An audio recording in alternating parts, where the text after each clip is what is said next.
पूर्णमदः पूर्णमिदं पूर्णात् पूर्णमुदच्यते पूर्णस्य पूर्णमादाय पूर्णमेवावशिष्यते।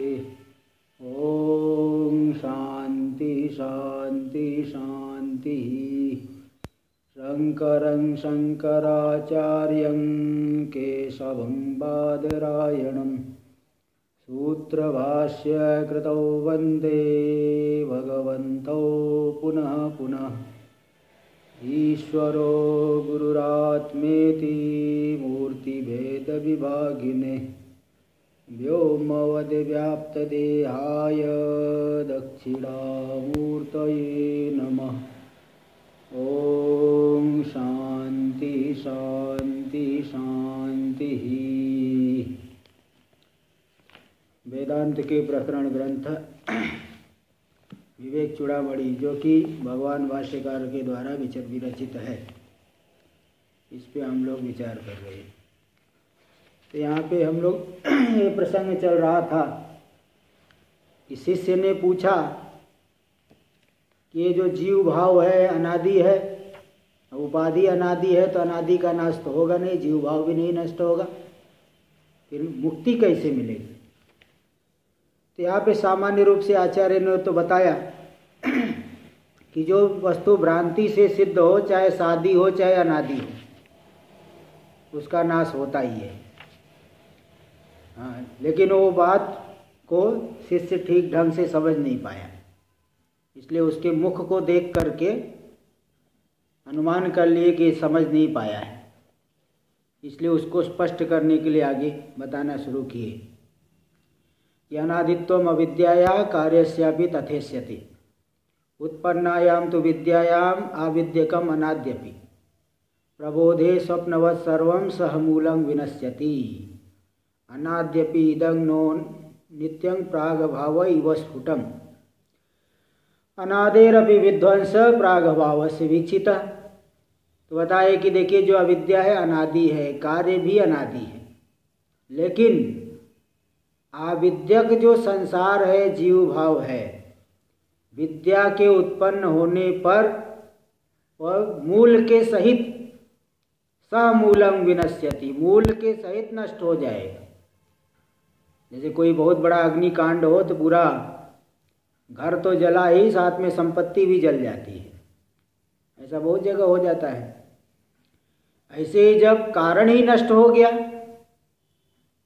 तो कार्य भी नहीं रहता, कारण के सहित कार्य का नाश हो जाएगा। जैसे उदाहरण दिए, प्रबोधे वत् स्वप्नवत् सर्वम, जाग गए तो स्वप्न भी नहीं, और जिस अज्ञान से स्वप्न हो रहा तो अज्ञान भी नष्ट हो गया और फिर स्वप्न भी नष्ट हो गया।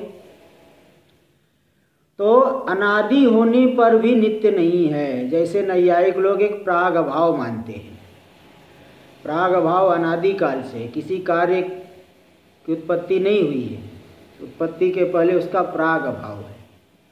वह प्राग भाव कब से है? बोले अनादि काल से। क्योंकि देखिए, यहाँ पे यह कार्य नहीं है, कोई भी कार्य उत्पन्न होने से पहले यह कार्य नहीं है।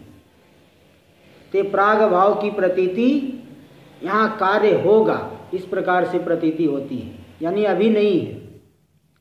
ते जो प्राग भाव है अनादि काल से है, तो जैसे उसका नाश होता है वैसे अज्ञान का भी नाश होगा, विद्या का भी नाश होता है। इसलिए प्राग भाव का जैसे ध्वंस देखा गया, ये बताएं। हाँ, आगे हाँ देखिए, आगे टीका में देखिए, इसका खुला हुआ है क्या? साउंड बंद कर दीजिए।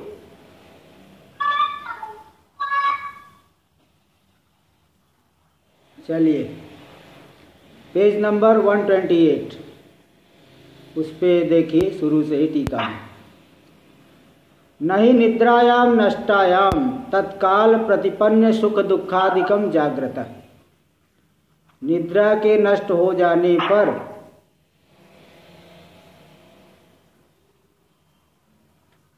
पहले देखिए, कोई बात नहीं,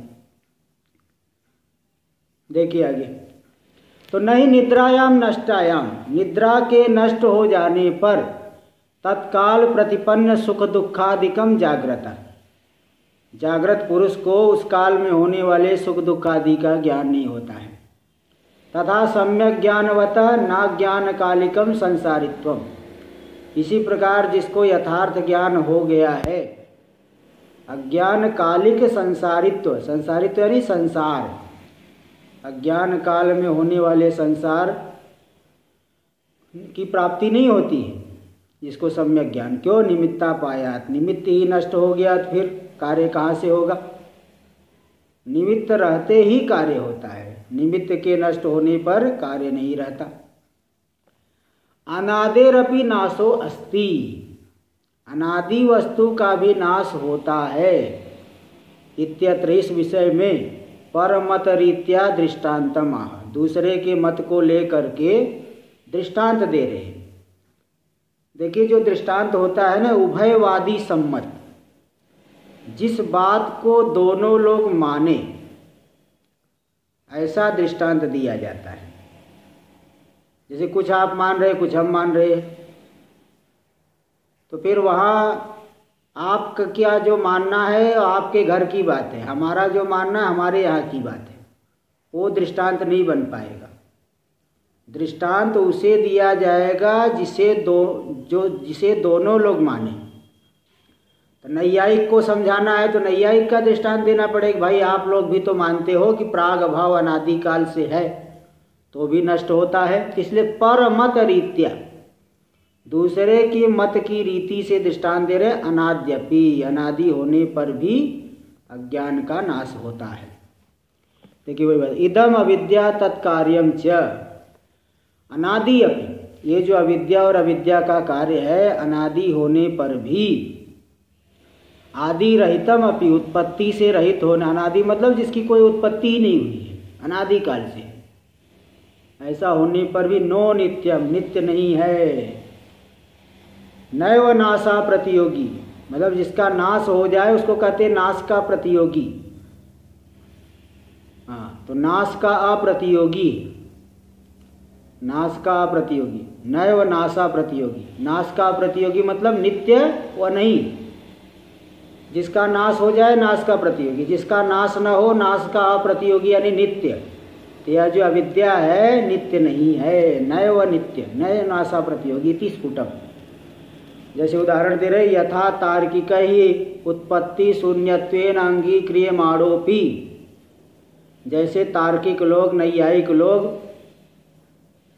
प्राग भाव को माने हैं, उत्पत्ति शून्यत्वेन अंगीक्रियमाणोपि, उत्पत्ति से रहित उसको स्वीकार करने पर भी, तत्प्रतियोगिनी कार्य जाते नश्यति, प्रतियोगी कार्य उत्पन्न हो गया तो प्राग भाव नष्ट हो जाता है, प्राग भाव का नाश हो गया। इति अंगीक्रियते, तो प्राग भाव कब से था? अनादिकाल से। एवं प्रकृतम अपि, इसी प्रकार ये प्रकृत जो संसारित्व है, उपाधि है, अविद्या, ये सब भी अनादिकाल से है।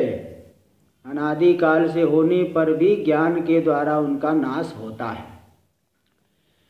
यहाँ थोड़ी सी विषमता बता रहे कि यद्यपि अनादि भाव से नाशो नास्ति, देखिए अनादि भाव का नाश नहीं है।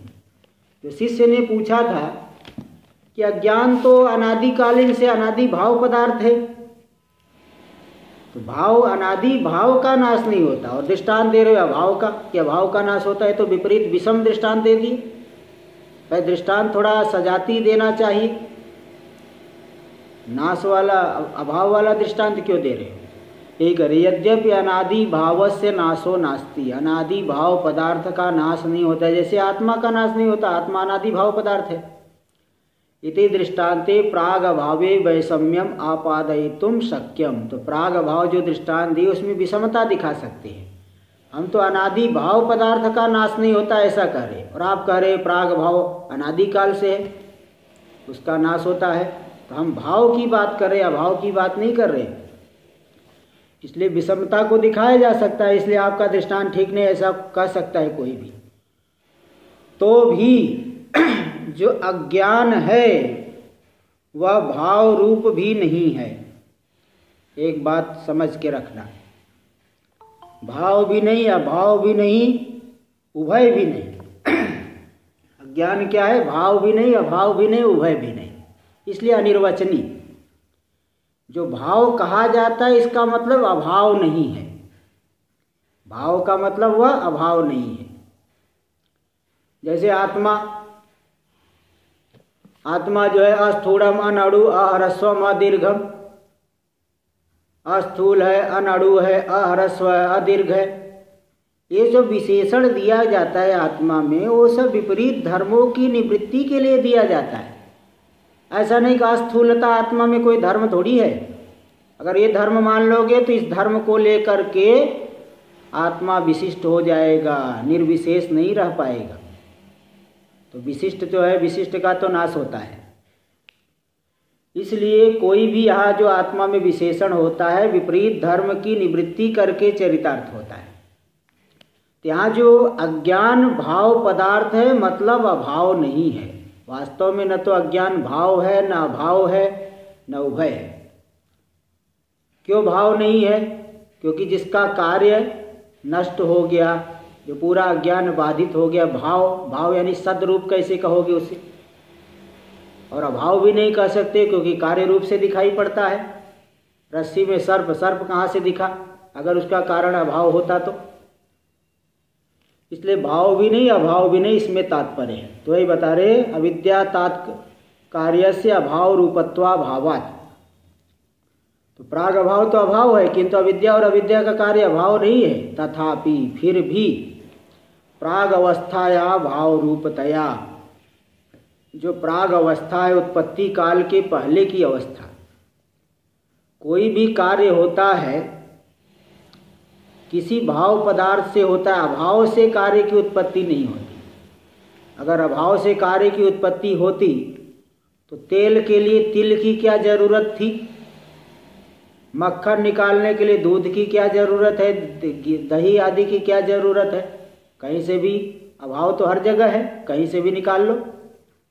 लेकिन तेल निकालना है तो तिल की जरूरत पड़ती है, दही से मक्खन निकलता है, कारण की जरूरत पड़ती है। इसलिए कह रहे तथापि प्राग अवस्थाया भाव रूपतया, सृष्टि से पहले की जो अवस्था है, कोई अभाव रूप नहीं समझना। अभाव से कार्य की उत्पत्ति नहीं होती, वो तो भाव रूप है। तत्रैव कार्याभिव्यक्त्या अनंतरम अदृश्यमानायाम, अब जब सृष्टि हो गई, कार्य की अभिव्यक्ति हो गई, तो फिर माया दिखनी चाहिए। लेकिन कार्य की अभिव्यक्ति के बाद भी माया नहीं दिखाई पड़ती। इसलिए तो कई उदाहरण जो पुराणों में आते हैं कि कोई ऋषि जो है तपस्या करने लगे, तपस्या कर रहे हैं, अब वो खोज रहे हैं कि माया कैसी है। उन्होंने पूछा, विष्णु भगवान प्रसन्न हुए तो बोले क्या चाहिए? बोले मैं माया को देखना चाहता हूँ। बोले माया को क्या देखोगे? माया तो ऐसे ही संसार को परेशान किए हुए है, उसको क्या देखना चाहते हो? बोले नहीं नहीं, मुझे तो माया को देखना है। तो भगवान ने तुरंत माया दिखाया। जैसे डुबकी लगाए उनका शरीर स्त्री का हो गया। बाद में वो जो है कोई धोबी आके ले गया, फिर धोबी से उससे बहुत बच्चे हो गए, बहुत सेवा करे। एक बार धोबी रात में बीमार, वो मतलब प्यासा है, वो प्यासा है धोबी, पानी, बोले पानी ला, पत्नी को बोला। गए, जैसे ही दोबारा पानी लाने के लिए डुबकी लगाए, फिर शरीर ऋषि का हो गया। यही है माया। तो फिर बाद में भगवान प्रकट हुए थे, बताए देखो यही माया है। तो कार्य की अभिव्यक्ति के बाद भी माया दिखाई नहीं पड़ती है, इसलिए भाव रूप कैसे कहोगे? अभाव तो नहीं है, लेकिन भाव रूप भी नहीं कह सकते क्योंकि कार्य की अभिव्यक्ति के बाद दिखना चाहिए था। इसलिए उक्तार्थस्य वक्तुम शक्यत्वात्, माया को भाव रूप नहीं अभाव रूप, यद्यपि अभाव रूप है लेकिन कार्य की भाव रूप है, तथा फिर भी कार्य की अभिव्यक्ति के बाद भी दिख नहीं रही है, इसलिए भाव भी नहीं कह सकते, अभाव रूप हो सकती है। इसलिए प्राग अभाव को दृष्टांत दिया गया है। नहीं तो भाव की अनादि भाव का नाश नहीं होता, इसको सिद्ध करने के लिए प्राग भाव दृष्टांत बनता नहीं है। हम भाव की बात करें, आप अभाव की बात कर रहे हैं, क्या कैसा दृष्टांत बनेगा भाई? लेकिन यह कह सकते हैं कि देखिए माया जगत भाव नहीं है, तो यदि अभाव नहीं है तो भाव भी नहीं है, और दिखाई नहीं पड़ रही इसलिए अभाव कह दो। इसलिए उक्तार्थ से नहीं अभाव रूपता कही जा सकती है, इसलिए प्राग भाव दृष्टांत बना है, संभावना को लेकर के दृष्टांत बना है।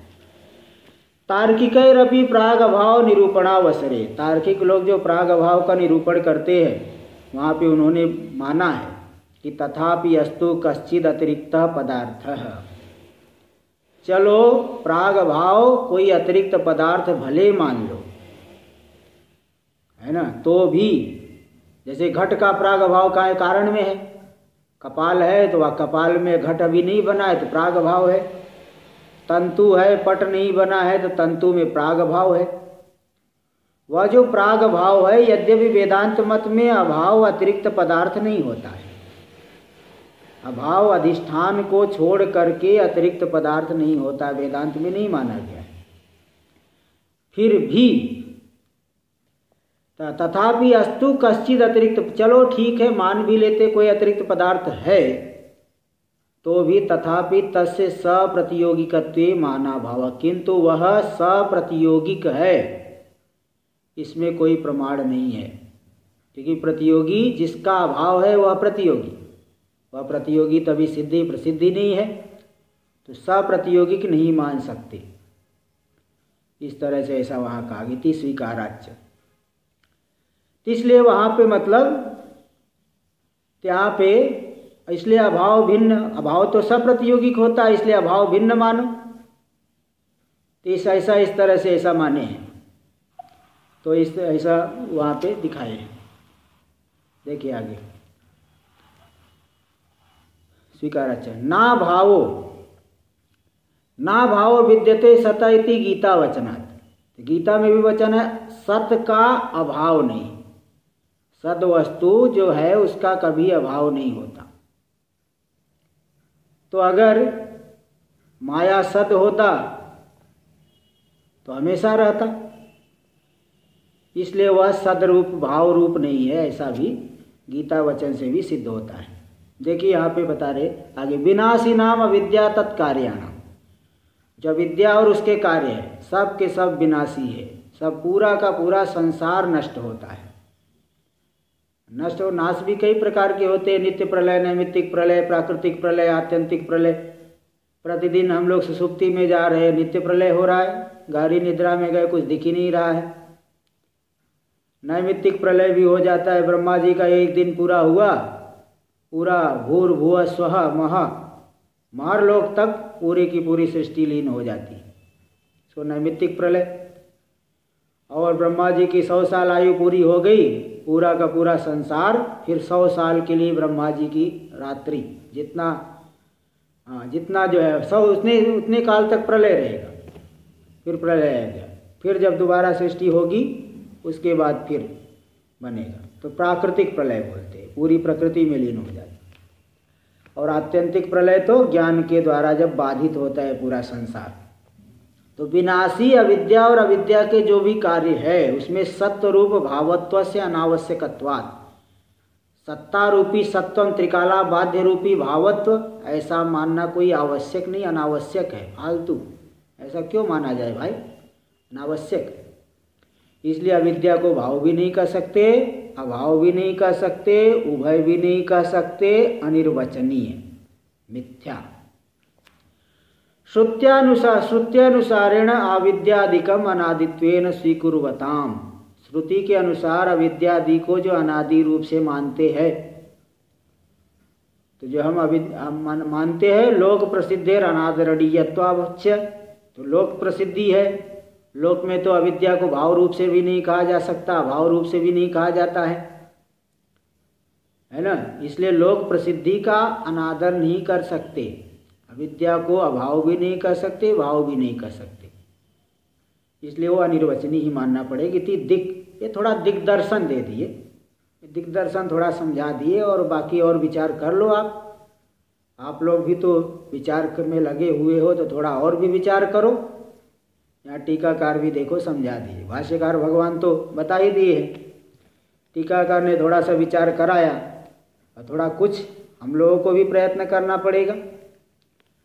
सारी की सारी विद्या जो है गुरु से ही नहीं मिल जाती है, इसलिए श्लोक एक बताया, आचार्यात् पादम आदत्ते पादम सह ब्रह्मचारी भी कालेन पादम आदत्ते पादम शिष्य स्वमेधया।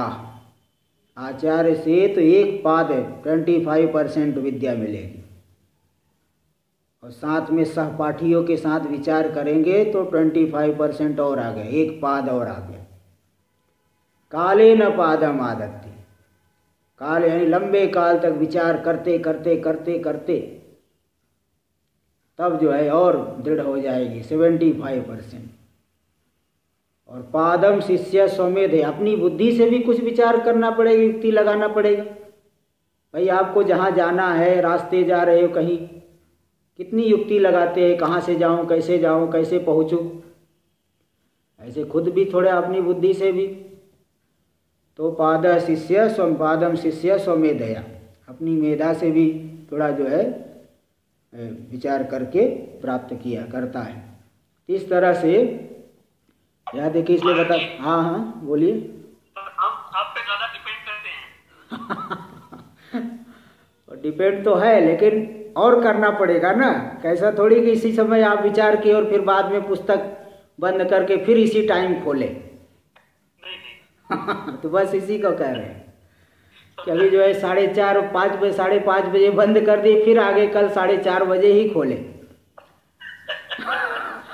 ऐसा नहीं करना।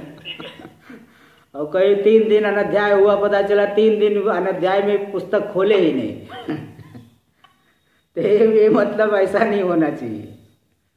चलिए देखिए आगे, इति दिक, ये तो दिग्दर्शन बता दिए भाई कि ऐसा जो है थोड़ा सा दिग्दर्शन कर दिया और विचार करके समझ लो। अविद्या न तो भाव है, न अभाव है, और न उभय है, अनिर्वचनीय है।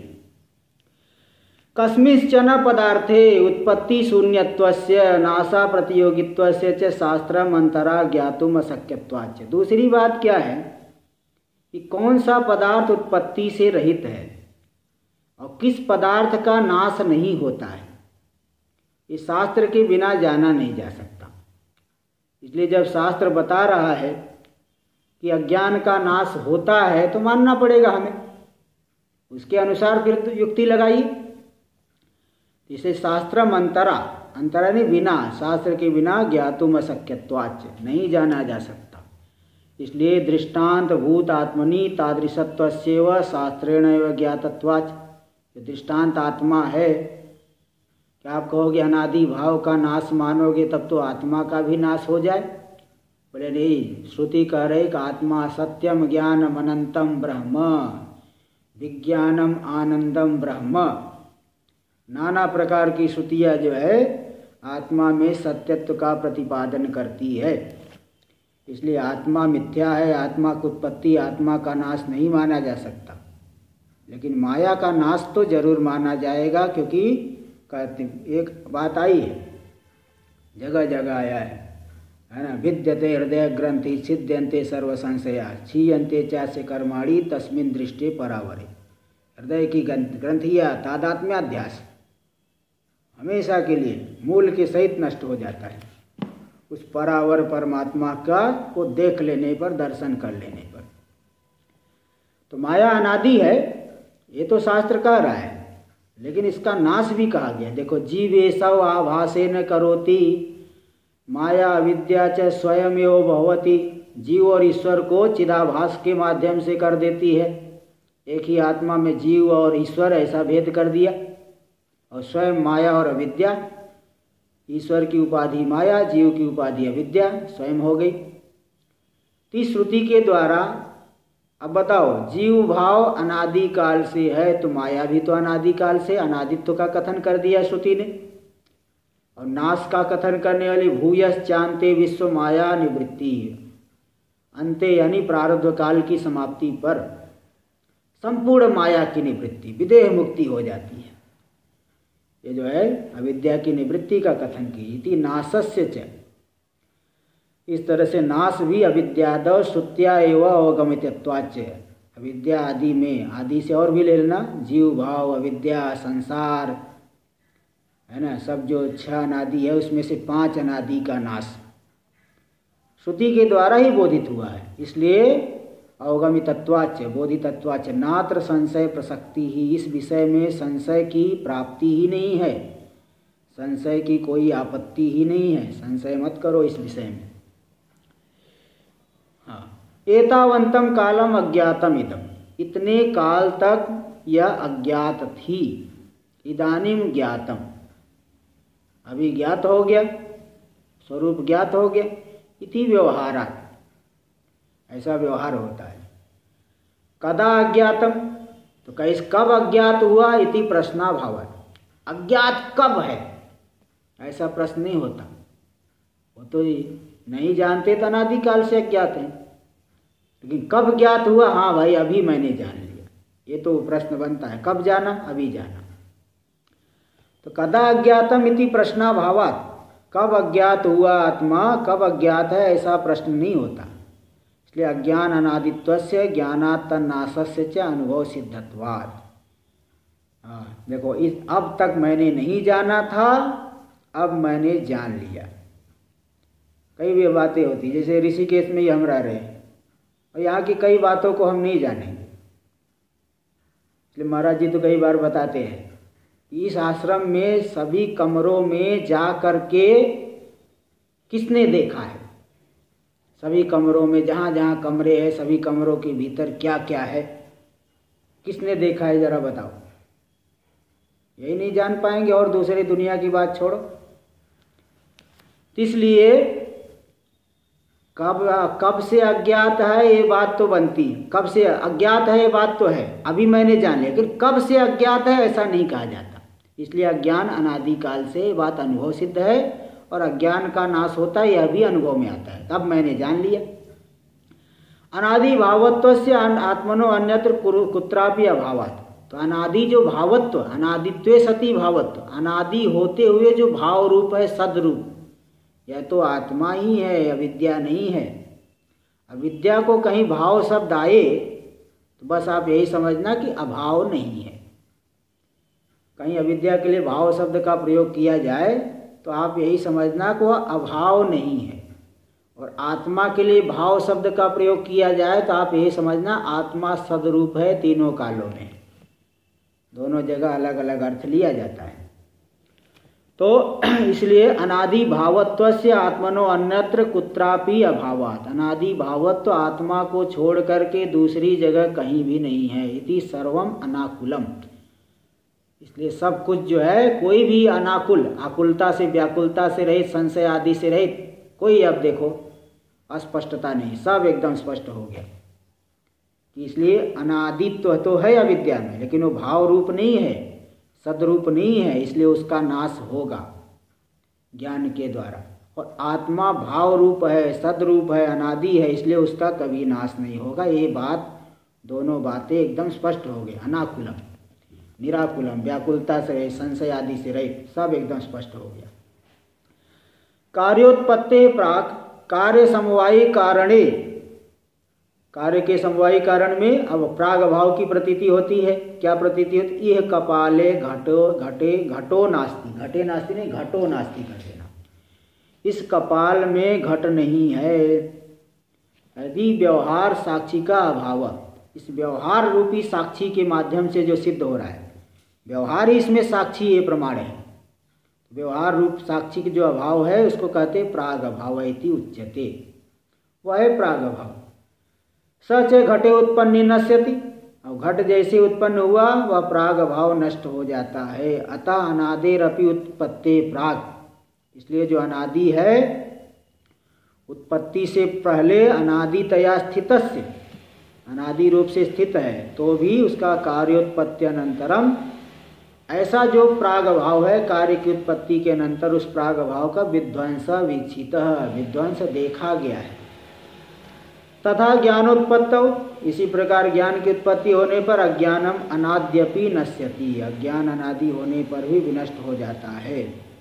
और नष्टे तस्मिन्, और अज्ञान जब नष्ट हो गया तो तत्कार्यम, अज्ञान का कार्य संसार जीव भाव, कुतस्त्यम कहाँ से बचेगा बताओ, कुतस्त्यम कहाँ से बचेगा, नहीं बच पाएगा, समूल नष्ट हो गया। इति भाव ये तात्पर्य है। तो इस तरह से बता दिए। तो महाराज जी, हाँ जी, तो इसका टोटल अर्थ ये निकला ना कि जैसे शास्त्र बोलता है संसार है ही नहीं, हाँ, और यहाँ बोलता है कि संसार ज्ञानी के लिए नहीं है। जब ज्ञान नहीं मतलब संसार नहीं है, शास्त्र संसार नहीं है इसका मतलब पारमार्थिक रूप से नहीं है। हाँ, जहाँ शास्त्र कह रहा संसार नहीं है मतलब पारमार्थिक रूप से नहीं है। जैसे कि देखिए कहेंगे भोजन नहीं है, भोजन नहीं है मतलब वो सब संसार नहीं, भोजन भी नहीं, फिर भोजन के भूख लगती खाते क्यों हो? तो मतलब इसका एक भोजन पारमार्थिक नहीं है, पहले बताया हूँ। क्योंकि पारमार्थिक होता एक बार में खा लेने से कभी भूख नहीं लगती, और बिल्कुल नहीं होता एकदम बंध्यापुत्र के जैसा होता तो भोजन करने से तृप्ति भी नहीं होती। इसलिए भोजन करने से तृप्ति हो रही है, इसलिए व्यावहारिक मानेंगे। इसी प्रकार जो संसार है ना व्यावहारिक है, व्यवहार काल में ही सब, जब तक जैसे स्वप्न है वो वहाँ का अलग व्यवहार है, तो जब तक स्वप्न है तब तक एकदम सत्य जैसा मालूम पड़ेगा। इसी प्रकार यहाँ का थोड़ा व्यवहार थोड़ा दीर्घ स्थायी दिखता है, वहाँ का व्यवहार थोड़ा अल्पकाल दिखता है, यहाँ का व्यवहार थोड़ा लंबा दिखता है। ये व्यावहारिक ही है बस। तो महाराज जी व्यवहारिक है तो हमें क्या करना है? हमें यही करना है कि व्यावहारिक साधनों को लेकर के आत्मा की तरफ ही बढ़ना है। देखिए आगे, उपाधेर निवृत्तौ औपाधिक से जीवत्वास्यापि निवृत्ति माह। उपाधि की निवृत्ति होने पर औपाधिक जो जीवत्व है, जीव भाव है, उसकी भी निवृत्ति हो जाती है। जो जीव भाव कर्तृत्व भोक्तृत्व नाना प्रकार के अनर्थों का अनुभव करता है, जब उपाधि की निवृत्ति हो गई तो इस जीव भाव की भी निवृत्ति हो जाती। इसको बताते हैं यद इत्यादि ना द्वाभ्याम, 2 श्लोकों के द्वारा, 2 से 2 और 2 से 3। तो श्लोक नंबर 202 आप हम लोग देखेंगे। यद बुद्धि उपाधि संबंधात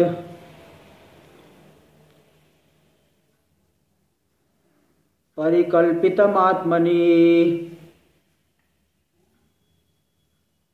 जीवत्वं न ततोऽन्यत्तो स्वरूपेण विलक्षणम्। यद बुद्धि उपाधि संबंध है, बुद्धि रूपी उपाधि के संबंध से जो जीव भाव आत्मा में कल्पित हुआ है, न ततो अन्यत्, वह जीव भाव आत्मा से भिन्न नहीं है। स्वरूपेण विलक्षणम, स्वरूपतः विलक्षण नहीं, आत्मा से भिन्न नहीं है। कारण यह है कि कल्पित वस्तु अधिष्ठान से अतिरिक्त नहीं होती। कल भी आया था अधिष्ठानावशेषो ही नाशः कल्पित वस्तुना। कल्पित वस्तु का नाश का मतलब अधिष्ठान बच जाना। जब तक सर्प की भ्रांति हो रही थी आप वहाँ पे जो है परेशान हो रहे थे, और जैसे ही परीक्षा करके देख लिए बोले सर्प नष्ट हो गया। सर्प नष्ट हो गया, मरा हुआ तो नहीं मिलेगा। इसका मतलब ये है कि केवल रस्सी ही है, रस्सी बच गई, सर्प नाम की चीज़ नहीं है। ऐसे जीव भाव का नाश मतलब आत्मा बचा रहना। आत्मा बच गया बस। भ्रांति से जिस जीव भाव को सत्य मान करके व्यवहार कर रहे थे वह बाधित हो गया, मिथ्यात्व का ज्ञान हो गया, वह मिथ्या है, ऐसा ज्ञान हो गया। इसलिए अधिष्ठान ही बच जाएगा। इसलिए जो जीव भाव है बुद्धि रूपी उपाधि से कल्पित होने की वजह से मिथ्या है, इसलिए अधिष्ठान से अतिरिक्त कुछ भी नहीं है ना, अधिष्ठान से अतिरिक्त नहीं। टीका में आत्मनि यानी परमात्मनि, परमात्मा में बुद्धिउपाधि संबंधात। बुद्धिउपाधि संबंधात का क्या अर्थ? बुद्धि रेव उपाधि थी, बुद्धिउपाधि, बुद्धि रूपी जो उपाधि है उस उपाधि के साथ संबंध। बुद्धि के साथ हमारा यानी आत्मा का क्या संबंध है? तो कई बार बतायो आध्यासिक तादात्म्य, यानी आरोपित एकत्व। जैसे शरीर के साथ ही क्या संबंध है? आरोपित एकत्व। इसलिए हम लोग मैं कहने से शरीर ध्यान में आ रहा है। तो शरीर के साथ एकता जो है, भ्रांति से एकता मालूम पड़े, यही मैं हूँ, यही मैं ब्राह्मण हूँ, मैं क्षत्रिय हूँ, गोरा काला लंबा चौड़ा सन्यासी, ऐसा इस तरह का जो भाव मालूम पड़ रहा है, ये जो आध्यासिक तादात्म्य यानी एकत्व, तादात्म्य का मतलब एकता, यही मैं हूँ। आज्ञानिक कहो, आध्यासिक कहो, मिथ्या आरोपित, ये जो तादात्म्य एकता है, यही बुद्धि के साथ शरीर के साथ संबंध है। तो बुद्धि के साथ या बुद्धि रूपी उपाधि है, उसी बुद्धि के साथ एकता के द्वारा ही तस्मात् परिकल्पितम यत् जीवत्वम। तो जब एकता हो गई तो धर्मी अध्यास से धर्माध्यास, है ना। बुद्धि के साथ एकता हो गई तो बुद्धि के धर्म कहाँ दिखेंगे? आत्मा में। इसलिए कर्तृत्व आदि आत्मा में दिख रहे हैं, मैं करने वाला, मैं भोगने वाला। ये जो जीवत्व है मिथ्या भूतम, मिथ्या स्वरूप है, तथा अन्यत सत्य भूतम, तो वह उससे भिन्न जो सत्य स्वरूप है, आत्मा है, उससे विलक्षण नहीं है, क्योंकि अधिष्ठान से अतिरिक्त कल्पित नहीं होता। स्वरूपेण असंसारित्वादि रूपेण विलक्षणम भिन्नम, जो असंसारी रूप से विलक्षण भिन्न आत्मा अधिष्ठान है, उससे भिन्न यह कल्पित वस्तु नहीं है। न तो यानी नैव, नहीं ही है, बिल्कुल नहीं है।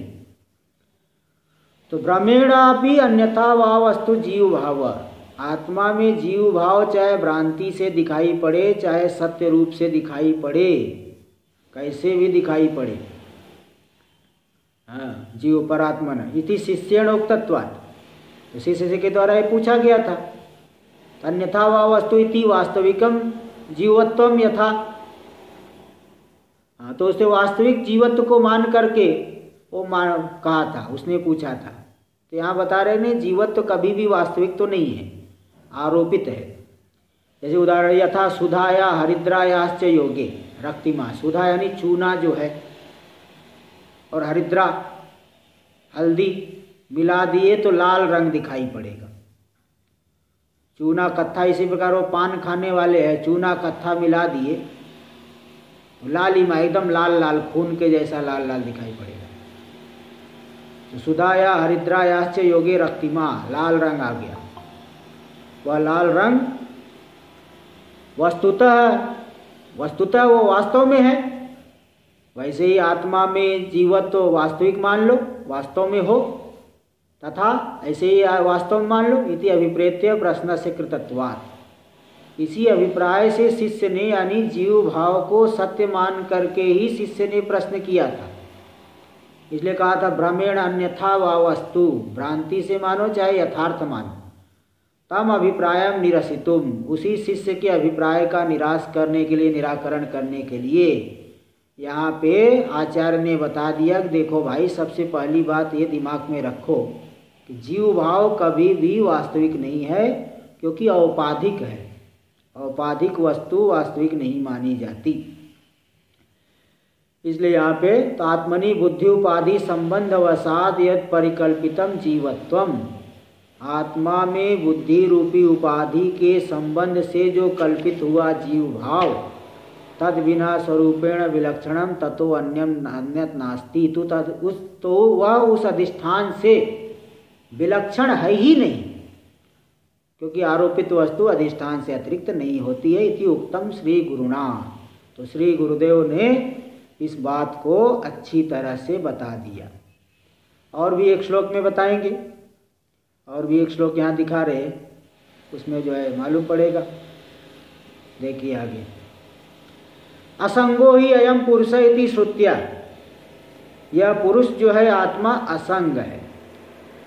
ये बृहदारण्यक में आता है, इस श्रुति के द्वारा अवस्तु भूतैव संबंध, जो बुद्धि के साथ आत्मा का संबंध है वास्तविक नहीं है, आज्ञानिक संबंध है। बुद्ध्या सह तस्य वक्तव्य, बुद्धि के साथ आत्मा का जो संबंध है वास्तविक नहीं है, ये कहना चाहिए। इत्यादि बात को यहाँ बता रहे संबंध है। श्लोक नंबर 203 संबंध स्वात्मनो बुद्ध्या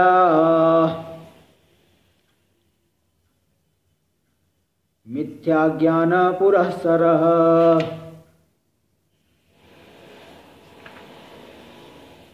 विनिवृत्तिर्भवेत्तस्य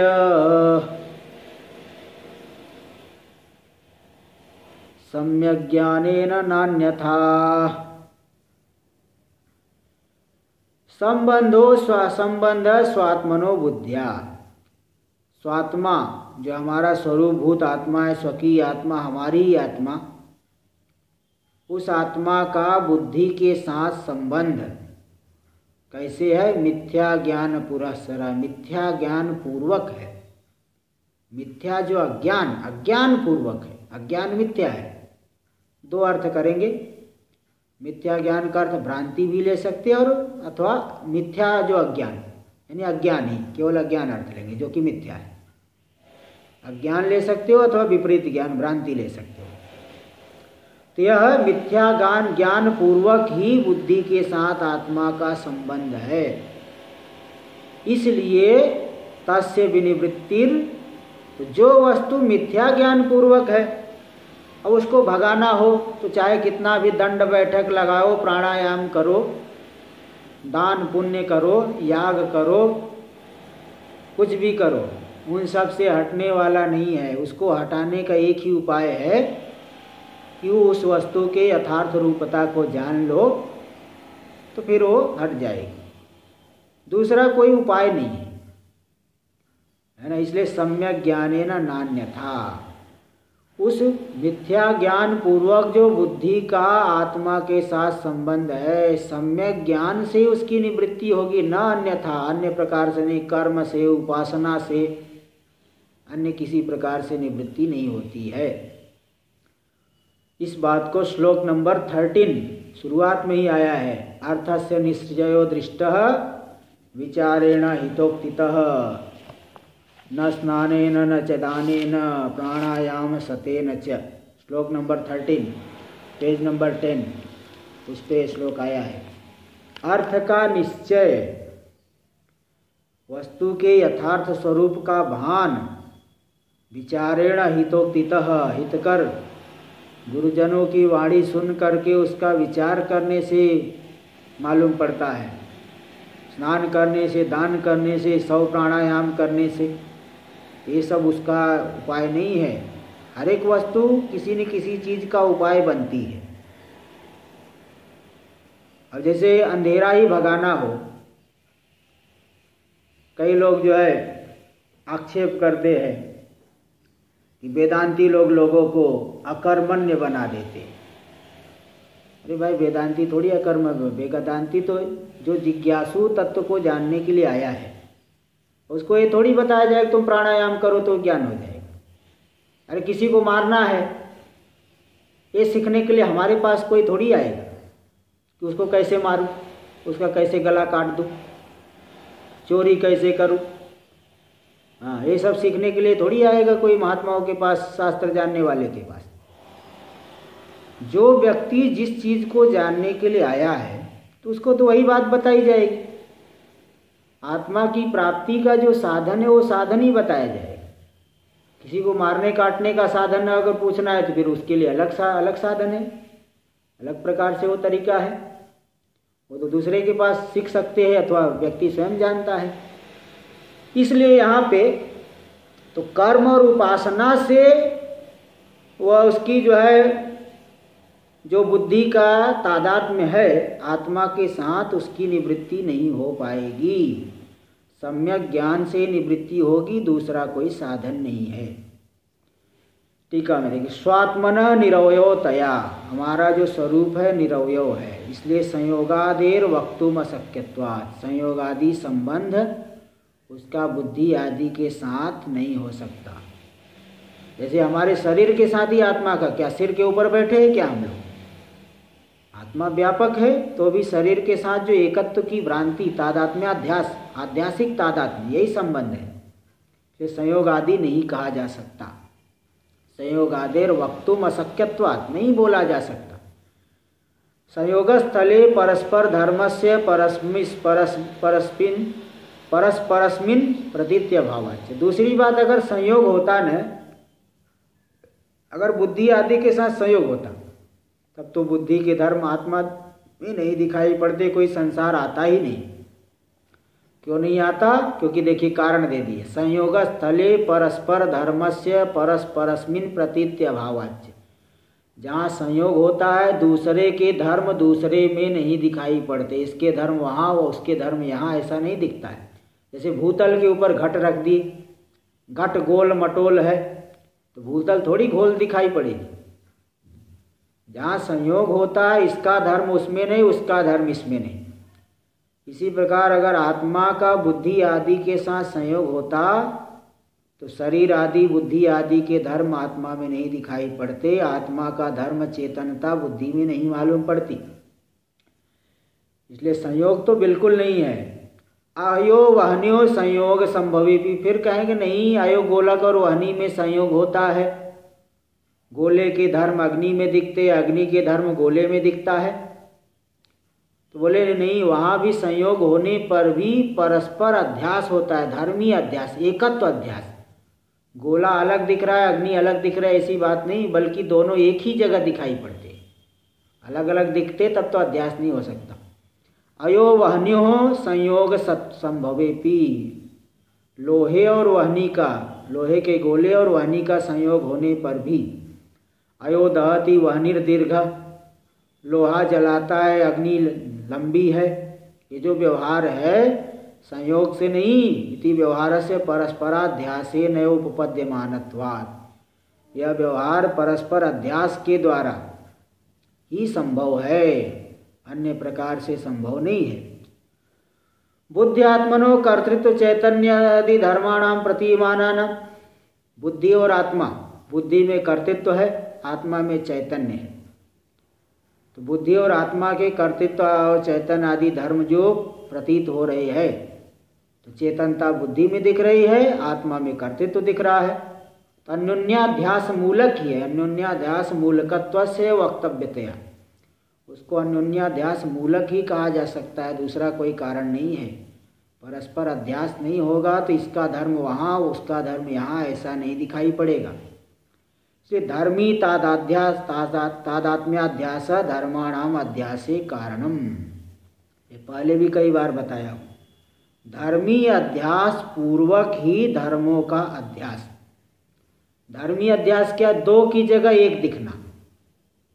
अयो गोलक और वहनी अलग अलग नहीं दिखते। इसी प्रकार बुद्धि और शरीर के साथ तादात्म्य अध्यास। आप स्वयं विचार कर लो, मैं कहने से क्या ध्यान आ रहा है? शरीर का ही ध्यान आ रहा है, मतलब मैं शरीर अलग हूँ, मैं अलग हूँ, शरीर अलग है, मैं अलग हूँ, ऐसा कहाँ भान हो रहा है? अगर ऐसा भान हो जाए तो शरीर की पीड़ा से जो है पीड़ित नहीं होगा, बुद्धि के कर्तृत्व से अनर्थ का अनुभव नहीं करेगा, प्राण के भूख प्यास से अपने आप में भूख प्यास नहीं मानेगा, शरीर के छोटा बड़ा होने से, बूढ़ा होने से अपने आप को बूढ़ा नहीं मानेगा। तो ये बातें होती है। इसलिए तादात्म्याध्यास है तो मुझ में ये सब धर्म दिखेगा, नहीं है तो नहीं दिखेगा, क्योंकि एक नियम होता है कि धर्मी अध्यास पूर्वक धर्म का अध्यास होता है। धर्मी तादात्म्याध्यास धर्माणाम अध्यासे कारणम इति आध्यासिक तादात्म्यमेव, आध्यासिक तादात्म्य, आध्यासिक मतलब आरोपित, जो तादात्म्य नहीं एकत्व है, वही मिथ्याभूत अज्ञान मूलकम, उसका कारण है मिथ्याभूत अज्ञान। अज्ञान मूलक जो आरोपित एकता है बुद्धि के साथ आत्मा का, बुद्ध्या साकम संबंध, उसकी निवृत्ति कैसे होगी? ज्ञान के द्वारा। तस्य अज्ञान मूलकस्य संबंधस्य सम्यक ज्ञानेन विनिवृत्ति। अच्छा, चलिए देखिए, तो ये बता रहे, तो तस्य अज्ञान मूल से संबंधस्य, वो जो अज्ञान मूलक बुद्धि आदि के साथ संबंध है उसका सम्यक ज्ञानेन विनिवृत्तिर भवे, सम्यक ज्ञान से उसकी निवृत्ति हो सकती है। क्यों? रज्ज्वादौ प्रतीत सर्प तादात्म्यस्य, रस्सी में भ्रांति काल में रस्सी अलग है, सर्प अलग है, ऐसा नहीं दिखता, एक ही जगह दिखते हैं, एक ही मालूम पड़ते हैं। तो रज्जु आदि में प्रतीत जो सर्प का तादात्म्य एकता, रज्जु प्रमया बाद दर्शनात्, रज्जु की प्रमा यानी यथार्थ ज्ञान से उसका बाद देखा जाता है। नान्यथा अन्य प्रकार से नहीं, आज्ञानिक निवृत्तौ प्रकारांतरम नास्ति, अज्ञान से होने वाले पदार्थ की निवृत्ति में दूसरा कोई तरीका नहीं, प्राणायाम जप तप उपवास ये सब तरीका नहीं, यहाँ यही तरीका, एक ही तरीका है कि भाई जान लो इत्यर्थ। मिथ्या ज्ञान पुरस्सर, अब यहाँ ये मिथ्या ज्ञान पुरस्सर जो पद दिए है इसका दो प्रकार से विग्रह यहाँ दिखा रहे। इत्यत्र मिथ्या च तद अज्ञानम च मिथ्या ज्ञानम, मिथ्या जो अज्ञान यानी वही अज्ञान जो मिथ्या है, केवल अज्ञान ही लीजिए जो कि मिथ्या है। तो तत्पुरस्सरम यानी पूर्वभावी यस्य, अज्ञान है जिसके पूर्व में, ऐसा मतलब अज्ञान पूर्वक संबंध है। इति विग्रहे मिथ्या ज्ञान मूलकत्वम लभ्यते संबंधसी, ऐसा विग्रह करेंगे तो जो बुद्धि और आत्मा का संबंध है उसका मूल कारण है मिथ्या अज्ञान, अज्ञान मूलक है संबंध, मूल कारण है उसका अज्ञान। और दूसरे प्रकार से भी विग्रह कर सकते हैं, मिथ्या ज्ञान पदेन भ्रमा पर पर्याय से अध्यास से परिग्रह, और मिथ्या ज्ञान का अर्थ भ्रांति लेंगे, विपरीत ज्ञान लेंगे, अध्यास को लेंगे, तब तो वह अध्यास उसका घटक है। तो स पुरस्सरणी पूर्वम घटक, पहला घटक, यत्र जिस संबंध में, मतलब अध्यास उसका घटक है। इत्यर्थेन तादात्मिक अध्यास रूप संबंधे पूर्वम अध्यासस्य घटकत्वात्, तादात्मिक अध्यास रूपी जो संबंध है उसमें पहले वाला अध्यास घटक बनता है। तो इसलिए पूर्व के अध्यास के संस्कार से आगे भी ऐसे ही अध्यास होते रहता है। इसलिए संबंधे तद विशेषणम योजनीय, ऐसा अगर अर्थ करेंगे, मिथ्या ज्ञान पद से भ्रांति लेंगे तब वह संबंध का घटक हो गया। ये जो संबंध है उसी का एक अवयव, एक घटक हो गया ये अध्यास, इसलिए संबंध में विशेषण बन गया, घटक हो गया, उसका घटक बन, जैसे नील कमल, तो नील उसका विशेषण बन गया। ऐसे ही जिस संबंध का घटक है मिथ्या ज्ञान, यानी मिथ्या ज्ञान युक्त संबंध, ऐसा अर्थ ले लेंगे। तो अर्थद्वयम अपि सुवचम, दोनों ही अर्थों को सुवचनी अच्छी तरह से कहा जा सकता है, कोई भी गलत अर्थ नहीं है, दोनों ही अर्थ सही है। ब्रह्म प्रमादादि दोष दूषित पुरुषे, जो पुरुष ब्रह्म प्रमाद आदि दोष से, ब्रह्म प्रमाद है ना, विपरीत भावना, इन सब दोष से दूषित है पुरुष, नाना प्रकार की भ्रांति है, नाना प्रकार के प्रमाद है, विपरीत भावना है, आलस्य है, इन सब दोषे से दूषित जो पुरुष है उनके लिए इदमेव सम्यक ज्ञानमिति ज्ञातुम अशक्यत्वात्, यही ठीक ज्ञान है ऐसा वो लोग नहीं जान सकते। भाई सम्यक ज्ञान से अज्ञान की निवृत्ति होगी, भाई वो कहेंगे सम्यक ज्ञान क्या चीज़ है, इसलिए भ्रांति से युक्त पुरुष नहीं बता सकता कि सम्यक ज्ञान क्या है, इसलिए श्रुति के आधार पर ही बोलना पड़ेगा। इसलिए निर्दोष श्रुत्यनुसारेण सम्यक ज्ञानम दर्शयति, जो श्रुति निर्दोष है, जिसमें कोई दोष नहीं, क्योंकि किसी पुरुष के द्वारा प्रणीत नहीं है, इसलिए उस श्रुति का अनुसरण करते हुए सम्यक ज्ञान को दिखाते। श्लोक नंबर 204 में हम लोग इसको कल करेंगे। ओम पूर्णमदः पूर्णमिदं पूर्णात् पूर्णमुदच्यते पूर्णस्य पूर्णमादाय पूर्णमेवावशिष्यते। ओम शांति शांति शांति। शंकरं शंकराचार्यं केशवं बादरायणं सूत्रभाष्य कृतौ वन्दे भगवन्तौ पुनः पुनः। ईश्वरो गुरुरात्मेति मूर्तिभेदविभागिने व्योमवद्व्याप्तदेहाय दक्षिणामूर्तये नमः। ओम शांति शांति शांति।